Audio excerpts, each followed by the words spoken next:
अस्सलाम वालेकुम dear students, Hasan Mahmud आपको अपने चैनल पर खुश आमदीद कहता है। इनकम टैक्स के सिलसिले में ये पहला लेक्चर है। लेक्चर शुरू करने से पहले मैं एक अहम बात करना चाहूँगा कि किसी भी न्यूमेरिकल मजमून के बेसिक प्रिंसिपल्स को समझ लिया जाए तो इस सब्जेक्ट के क्वेश्चंस को हल करने के लिए रटे की ज़रूरत नहीं रहती, और इन बेसिक कंसेप्ट्स की बुनियाद पर आप किसी भी क्वेश्चन के आंसर को बआसानी लिख सकते हैं। आइए क्वेश्चन की जानिब बढ़ते हैं।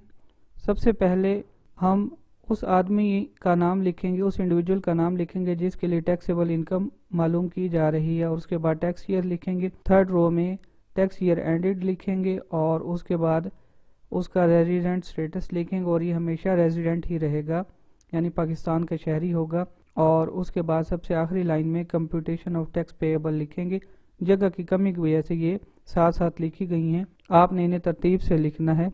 उसके बाद हम इनके बेसिक पॉइंट्स को देखते हैं। बेसिक सैलरी में इनिशियल उसको 45,000 दिया गया था स्केल के हिसाब से, और एवरी ईयर उसको 5,000 का इंक्रीमेंट मिलना था, और इस स्केल में उसकी मैक्सिमम सैलरी 75,000 थी। इस वक्त मौजूदा सैलरी उसकी 70,000 है, जिसको 12 से मल्टीप्लाई किया तो टोटल अमाउंट ईयर की 8,40,000 बनी। इसमें हम बोनस की अमाउंट को रिसीव करेंगे। बोनस क्योंकि सैलरी का हिस्सा होता है, इसलिए बोनस की पूरी अमाउंट टैक्सेबल होती है। और इसके साथ साथ इनकैशमेंट रिसीव किया 30,000 की।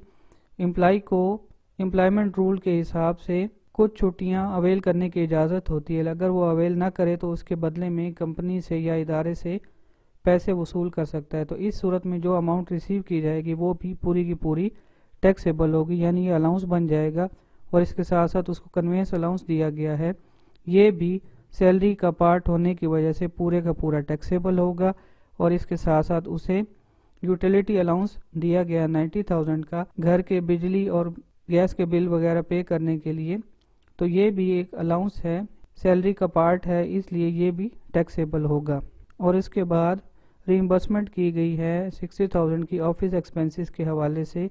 इसमें इंटरनेट और होटल चार्जेस हैं, और ये एक्सपेंसेस ऑफिशियल ड्यूटी परफॉर्म करने की वजह से दिए गए एम्प्लॉय को, इसलिए एग्जम्प्टेड हैं। अगर ये होटल और इंटरनेट के चार्जेस एम्प्लॉय को पर्सनल यूज़ के लिए दिए जाते या पर्सनल इंटरटेनमेंट के लिए दिए जाते तो वो फिर एग्जाम्प्ट नहीं होते, लेकिन यहाँ पर ये ऑफिशियल ड्यूटी परफॉर्म करने के लिए दिए गए हैं, तो ये इसलिए यहाँ पर इन्हें एग्जाम्प्ट किया गया है।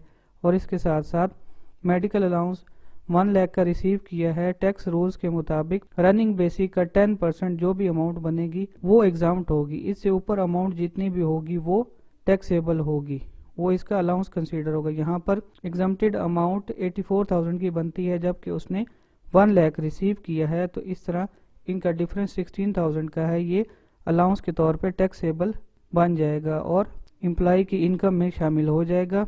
और इसके बाद एम्प्लॉय ने 12 लाख का लोन रिसीव किया है एम्प्लॉयर से 6% मार्कअप पर। लोन के हवाले से बेसिक एडजस्टमेंट या रूल ये है कि अगर एम्प्लॉय को एम्प्लॉयर की जानिब से लोन रिसीव हो और अगर वो 10 लाख तक हो तो उस पर मार्कअप जो चार्ज होगा उसे कैलकुलेट करने के लिए सैलरी में शामिल नहीं किया जाएगा। लेकिन जब ये अमाउंट 10 लाख से एक्सीड करेगी और जितनी अमाउंट एक्सीड करेगी उसे 10% से मल्टीप्लाई करेंगे। यहाँ पर एम्प्लॉय 6% ऑलरेडी पे कर रहा है, जबकि स्टैंडर्ड रेट बेसिक रेट 10% है, इसलिए इनका जो डिफरेंस है 4% बनेगा। और लोन की अमाउंट 12 लाख है, इसलिए पूरी की पूरी अमाउंट को 4% से मल्टीप्लाई करेंगे तो 48,000 की अमाउंट इसकी सैलरी में टैक्स की कैलकुलेशन के लिए शामिल कर दी जाएगी।